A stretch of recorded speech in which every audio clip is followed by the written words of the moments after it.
Banking पैसों का लेन then करने का एक सिस्टम है।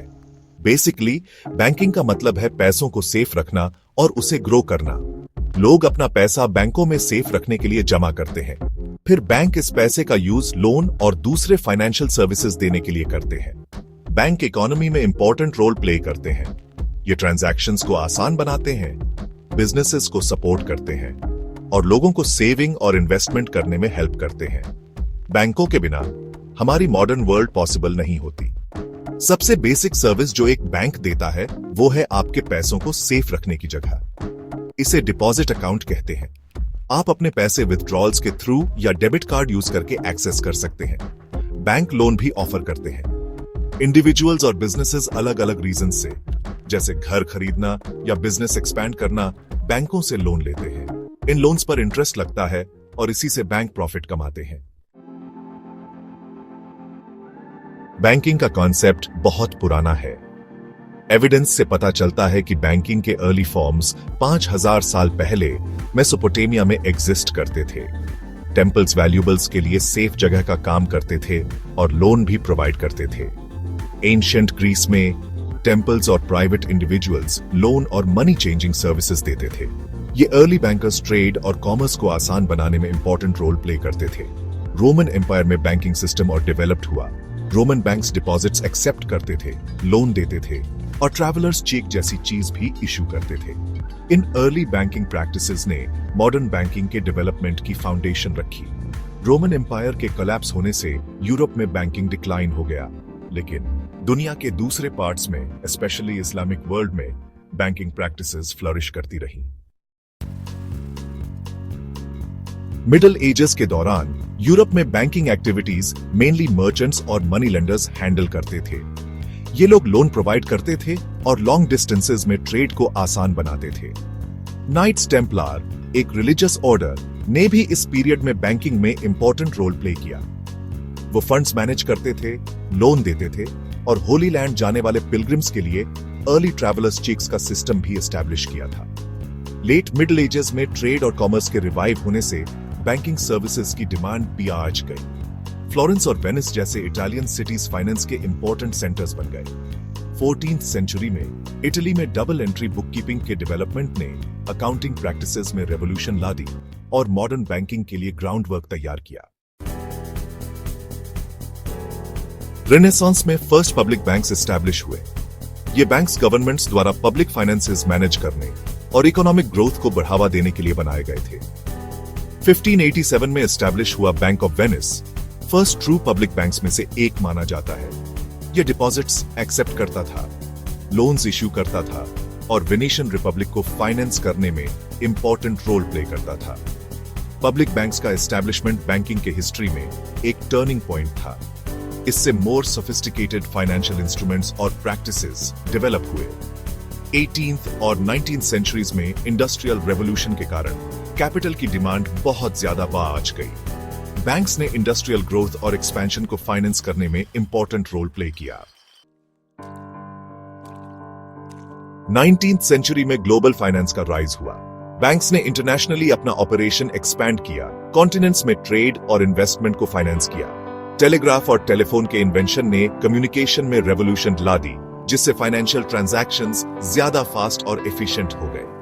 बैंक ऑफ इंग्लैंड और यूनाइटेड स्टेट्स में फेडरल रिजर्व जैसे सेंट्रल बैंक्स के एस्टैब्लिशमेंट से बैंकिंग सिस्टम में ज्यादा स्टेबिलिटी और regulation I. Central banks lenders of last resort की तरह एक्ट करते थे। क्राइसिस के टाइम में बैंक्स को लिक्विडिटी प्रोवाइड करते थे। 20th सेंचुरी में बैंकिंग में और इनोवेशन हुई। क्रेडिट कार्ड्स और ऑटोमेटेड टेलर मशीन्स या एटीएम्स के इंट्रोडक्शन ने लोगों के पैसे एक्सेस और मैनेज करने के तरीके को बदल दिया। लेट 20th सेंचुरी में फाइनेंशियल इंडस्ट्री के डीरेगुलेशन से रैपिड ग्रोथ और इनोवेशन का पीरियड आया, लेकिन रिस्क टेकिंग भी बीआईएच गई। 21st सेंचुरी में बैंकिंग में डिजिटल रेवोल्यूशन आई है। इंटरनेट बैंकिंग और मोबाइल बैंकिंग ने लोगों के लिए दुनिया में कहीं से भी अपने फाइनेंसेस मैनेज करना पहले से कहीं ज्यादा आसान बना दिया है। फिनटेक या फाइनेंशियल टेक्नोलॉजी कंपनीज के राइज ने बैंकिंग सेक्टर में नया कंपटीशन और इनोवेशन लाया है। फिनटेक कंपनीज टेक्नोलॉजी का यूज करके wide range of financial services offer कर रही है, अक्सर ट्रेडिशनल बैंक से कम कॉस्ट पर। बिटकॉइन जैसी क्रिप्टो करेंसीज ट्रेडिशनल करेंसीज के डिसेंट्रलाइज्ड अल्टरनेटिव के रूप में उभरी है। ब्लॉकचेन टेक्नोलॉजी, जो क्रिप्टो करेंसीज के पीछे की टेक्नोलॉजी है, फाइनेंशियल ट्रांजैक्शंस के तरीके में रेवोल्यूशन लाने की पोटेंशियल रखती है। बैंकिंग इंडस्ट्री कॉन्स्टेंटली इवॉल्व हो रही है। रेगुलेटर्स के सामने इनोवेशन को बैलेंस करने के साथ साथ कंज्यूमर्स को प्रोटेक्ट करने और फाइनेंशियल सिस्टम की स्टेबिलिटी इंश्योर करने का चैलेंज है। इंडिया का बैंकिंग का लॉन्ग और रिच हिस्ट्री है।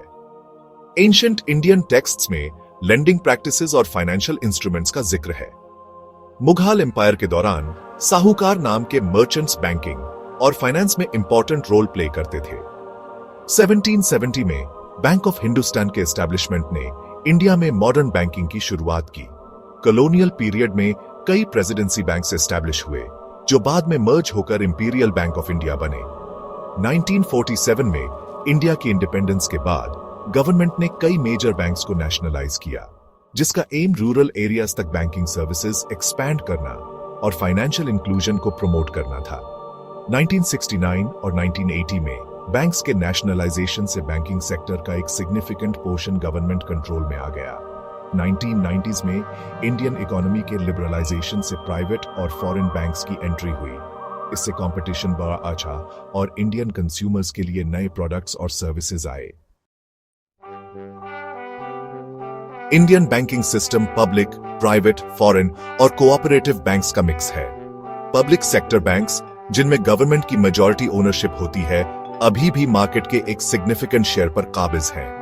प्राइवेट सेक्टर बैंक्स ने रीसेंट डेकेड्स में रैपिड ग्रोथ देखी है और अपने कस्टमर सर्विस और इनोवेटिव प्रोडक्ट्स के लिए जाने जाते हैं। फॉरेन बैंक्स इंडिया में ऑपरेट करते हैं और मेनली कॉर्पोरेट क्लाइंट्स और हाई नेटवर्थ इंडिविजुअल्स को केटर करते हैं। Cooperative banks grass roots level पर ऑपरेट करते हैं, मेनली रूरल और सेमी अर्बन एरियाज के कस्टमर्स को सर्व करते हैं। नॉन बैंकिंग फाइनेंशियल कंपनीज या NBFCs भी इंडियन फाइनेंशियल सिस्टम में इंपॉर्टेंट प्लेयर्स के रूप में उभरे हैं, जो कई तरह के लेंडिंग और इन्वेस्टमेंट सर्विसेज प्रोवाइड करते हैं। रिजर्व बैंक ऑफ इंडिया या RBI इंडिया का सेंट्रल बैंक है। यह बैंकिंग सिस्टम को रेगुलेट करता है, मॉनेटरी पॉलिसी सेट करता है और फाइनेंशियल सिस्टम की स्टेबिलिटी इंश्योर करता है। बैंकिंग का फ्यूचर डिजिटल है। मोबाइल बैंकिंग, ऑनलाइन पेमेंट्स और अदर टेक्नोलॉजिकल एडवांसमेंट्स हमारे फाइनेंसेस मैनेज करने के तरीके को बदल रहे हैं। आर्टिफिशियल इंटेलिजेंस और मशीन लर्निंग का यूज कस्टमर सर्विस इंप्रूव करने, फ्रॉड डिटेक्ट करने और क्रेडिट वर्दीनेस एसेस करने के लिए किया जा रहा है। फिनटेक कंपनीज का राइज ट्रेडिशनल बैंकिंग मॉडल्स को चैलेंज कर रहा है।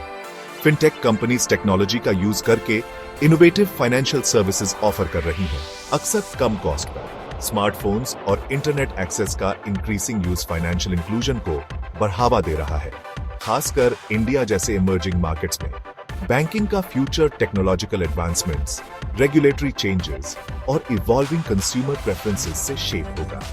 जो बैंक्स इन चेंजेस के साथ अडेप्ट करेंगी और इनोवेशन को अपनाएंगी, वो कमिंग ईयर्स में सक्सेस के लिए वेल पोजीशन्ड होंगी। बैंकिंग का एवोल्यूशन चल रहा है और फ्यूचर में इस इंपॉर्टेंट इंडस्ट्री के लिए एक्साइटिंग पॉसिबिलिटीज हैं।